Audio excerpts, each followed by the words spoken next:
Inox Himachal news में आपका स्वागत है। आइए जानते हैं क्या है दिन भर की बड़ी खबरें। शिमला में 13 अक्टूबर को निजी बसों की रहेगी हड़ताल। दियोर स्थित मंदिर में अब चढ़ावा, गणना के तुरंत बाद बैंक कर्मियों के होगा हवाले। मनाली से मंडी तक व्यास नदी की फ्लड प्लेन जोन की होगी मैपिंग। हिमाचल में तंबाकू उपयोगी सिगरेट और हुक्का बार पर लगेगा पूर्ण प्रतिबंध। हाईकोर्ट में माली की सरकारी नौकरी दिलवाने के नाम पर ठगे 1,20,000। हिमाचल प्रदेश हाईकोर्ट ने मांगा NH के प्रभावित हिस्सों का गूगल मैप। रिज मैदान में 13 अक्टूबर को पूर्व मुख्यमंत्री वीरभद्र सिंह की प्रतिमा का होगा अनावरण। दुष्कर्म के आरोपी रामकुमार बिंदल को भेजा 5 दिन की पुलिस रिमांड पर। PWD की लापरवाही से फंसा ट्रक, घंटों लगा जाम। आइए जानते हैं अब खबरें विस्तार से।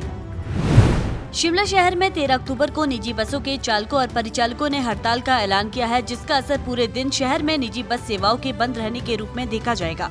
निजी बस यूनियन का कहना है कि 40 किलोमीटर से अधिक दूरी की HRTC बसों के शहर में बिना अनुमति प्रवेश करने से ट्रैफिक जाम की समस्या गंभीर हो गई है, जिससे निजी बस ऑपरेटरों को भी नुकसान हो रहा है। यूनियन ने बताया कि वर्ष 2011 में ISBT बनने के बाद 40 किलोमीटर से अधिक दूरी की बसों को टूटीकंडी से बाहर नहीं निकलने दिया जाना था, लेकिन इसके बावजूद HRTC की बड़ी बसें शहर में अनियंत्रित रूप से प्रवेश करी है। इससे निजी बस चालकों और परिचालकों को काफी परेशानी हो रही है।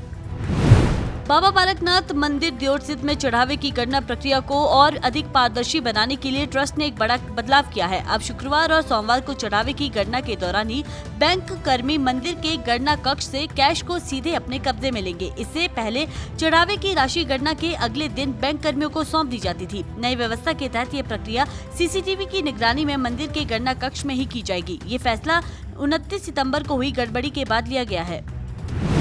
हिमाचल प्रदेश के कुल्लू जिले की पर्यटन नगरी मनाली से जिला मंडी तक व्यास नदी, सहायक खड्डों और नालों में आई भारी बाढ़ के बाद प्रदेश सरकार ने फ्लड प्लेन जोनिंग की मैपिंग का काम शुरू कर दिया है। मंडी से पलचान तक इस कार्य को पायलट प्रोजेक्ट के रूप में आरंभ किया गया है, जिसे ओडिशा की एक कंपनी 9 महीने में पूरा करेगी। इस सर्वे में कंपनी 25, 50 और 100 साल में आने वाली बाढ़ के अनुमानों के आधार पर रिपोर्ट तैयार करेगी। मैपिंग के बाद नदी के तटीकरण, भूस्खलन रोकथाम और सड़क पुल जैसे निर्माण कार्यों में इसका उपयोग किया जाएगा।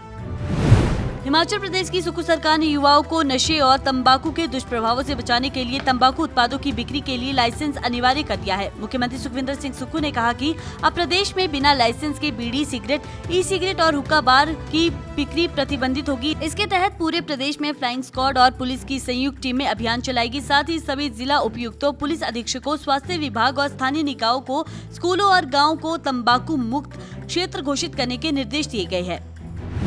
हिमाचल प्रदेश की राजधानी शिमला में हाईकोर्ट में माली की सरकारी नौकरी दिलवाने का झांसा देकर युवक से लाखों रुपए ठगने का मामला उजागर हुआ है। आरोपी ने खुद को राज्य सचिवालय में आउटसोर्स ब्रांच का हेड बताते हुए कहा कि वह शिकायतकर्ता के भाई को हाईकोर्ट में माली की नौकरी दिलवा सकता है, लेकिन इसके लिए 3 लाख रुपए देने होंगे। शिकायतकर्ता ने 1,20,000 रुपए आरोपी को एडवांस में दे दी और शेष रकम नियुक्ति पत्र मिलने के बाद देने की बात तय हुई थी, लेकिन न तो नौकरी मिली और न ही पैसे वापस मिले। तब उन्हें ठगी का एहसास हुआ और पुलिस में शिकायत दर्ज करवाई।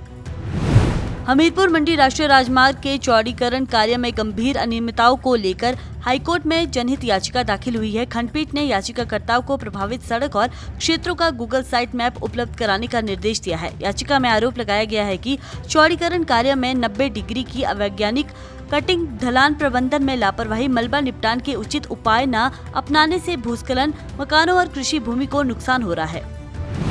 हिमाचल प्रदेश की राजधानी शिमला के ऐतिहासिक रिज मैदान में 13 अक्टूबर को पूर्व मुख्यमंत्री दिवंगत वीरभद्र सिंह की प्रतिमा का अनावरण किया जाएगा। इस खास अवसर पर कांग्रेस की पूर्व राष्ट्रीय अध्यक्ष सोनिया गांधी और राष्ट्रीय महासचिव प्रियंका गांधी वाड्रा मुख्य अतिथि होगी। आयोजन में मुख्यमंत्री सुखविंदर सिंह सुक्खू, उप मुख्यमंत्री मुकेश अग्निहोत्री, प्रदेश कांग्रेस प्रभारी रजनी पाटिल, पूर्व प्रभारी राजीव शुक्ल, सचिन पायलट समेत पूरी कैबिनेट और प्रदेश कांग्रेस के शीर्ष नेता मौजूद रहेंगे।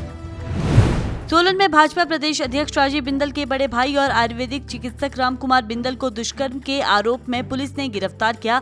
आरोपी को 11 अक्टूबर को अदालत में पेश किया गया, जहां से उसे 5 दिन की पुलिस रिमांड पर भेजा गया। हालांकि आरोपी सीने में दर्द की शिकायत के कारण सोलन के क्षेत्रीय अस्पताल में भर्ती है और पुलिस वहां चिकित्सक की निगरानी में उससे पूछताछ कर रही है। सोलन के ओझा क्षेत्र में सड़क के बीचों बीच बनाई गई पुलिया पर मिट्टी डालकर अधूरा काम छोड़ दिया गया, जिससे भारी वाहन फंसे। घटना के बाद इससे लगते हुए सड़क पर लंबा जाम लग गया और वाहन चालक एवं राहगीरों को घंटों तक परेशानी झेलनी पड़ी। स्थानीय लोगों ने बताया कि पुलिया पर मिट्टी की जगह पत्थर से भराई होती तो ये हादसा टाला जा सकता था। उन्होंने लोक निर्माण विभाग की कार्यप्रणाली पर सवाल खड़े किए हैं।